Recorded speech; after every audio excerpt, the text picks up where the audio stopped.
조 바이든 미국 대통령이 이 첨단 기술과 관련해서 미국 기업이 중국에 투자를 하는 걸 제한한다. 이런 내용의 행정명령에 곧 서명할 것으로 보인다. 이런 소식이 들어왔었는데 미국 내부에서 또 반발의 목소리도 있었거든요. 이 부분 좀 어떻게 봐야 할까요? 예, 사실은 이제 바이든 행정부 초기부터 이런 이제 움직임이 있었습니다. 그래서 중국에 대해서 투자를 좀 금지하거나 아니면 이제 수출을 제한하거나 하는 그런 조치들을 시행하려고 했었는데 사실 민간 기업 입장에서는 여러 가지 투자라든지 수출이 제한되는 것이 반갑지 않은 소식이기 때문에 그것에 대한 반발이 많이 있었습니다. 그런데 최근에 좀 분위기가 바뀌어가지고 이것이 행정명령을 통해서 이렇게 대중 투자를 좀 금지하는 것이 조금 더 힘을 받을 수 있는 그런 환경이 조성이 되고 있는데요. 얼마 전에 상원에서도 대중 투자를 금지하는 법안이 통과가 됐습니다. 그래서 이번에는 조금 더 이것이 더 진전될 것으로 보이고 있습니다.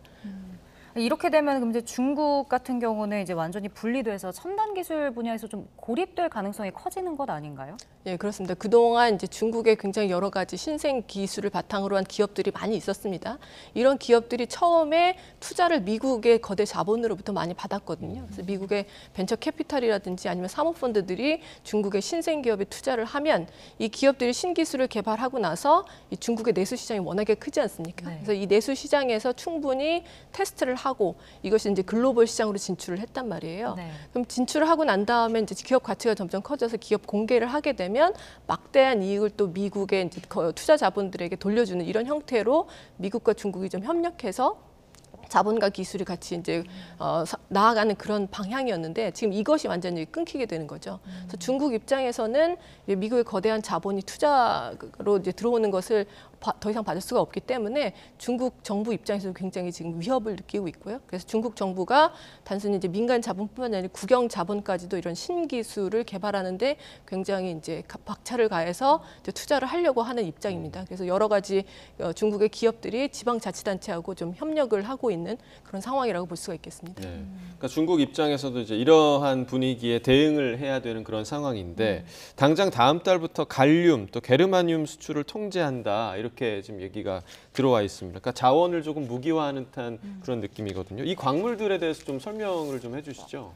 예, 이 갈륨하고 게르마늄이라는 게 뭐냐면요. 갈륨은 이제 차세대 반도체 소재로 활용이 되고요. 아니면 OLED라든지 마이크로 LED 같은 그런 디스플레이 제품에 이제 소재로 활용이 되고요. 게르마늄 같은 광물은 반도체 공정용 가스의 소재로 활용되는 그런 이제 광물입니다. 그래서 이 두 가지 광물이 이제 수출을 제한한다는 조치를 이제 중국에서 발표를 해서 다음 달 1일, 즉 내일부터 이 수출을 허가를 한다는 거죠. 그래서 신고를 하면 이제 허가를 해주는 것인데 이제 허가를 하게 되니까 아무래도 이제 통제가 되겠죠. 그런데 이 중국의 광물을 이제 수출을 제한하게 되면 결국엔 세계 시장에서 이 광물의 가격이 오르지 않겠습니까? 사실은 이제 유럽 연합에서 핵심 광물이라고 하는 것에 이제 보고서를 발표한 적이 있었는데요. 이 세계의 핵심 원자재로 이제 고려가 되는 그런 광물들 51종인데 이 중에서 세계 시장 점유율이 중국이 1위인 제품이 무려 33종에 달합니다. 그리고 10종에 대해서는 중국이 100%를 세계 시장에 공급을 하고 있거든요. 그러니까 현재는 이 두 가지 광물의 수출 허가제를 실시한다고 하고 있지만 만약에 그 수출 허가제가 실시되는 광물의 종류가 좀 많아진다. 우리나라도 굉장히 타격을 입지 않을 수가 없습니다. 현재는 이 두 가지 광물은 우리나라에서 그렇게 많이 사용하고 있는 광물은 아니거든요. 근데 히토류라든지 흑연이라든지 하는 다른 광물까지 이 수출 제한 조치가 좀 확대가 된다면 우리나라 기업들도 타격이 불가피하기 때문에 우리 정부에서도 이런 광물들을 좀 충분히 확보할 수 있는 다른 그런 방법들을 빨리 강구해야 될 것으로 생각이 됩니다. 네, 알겠습니다.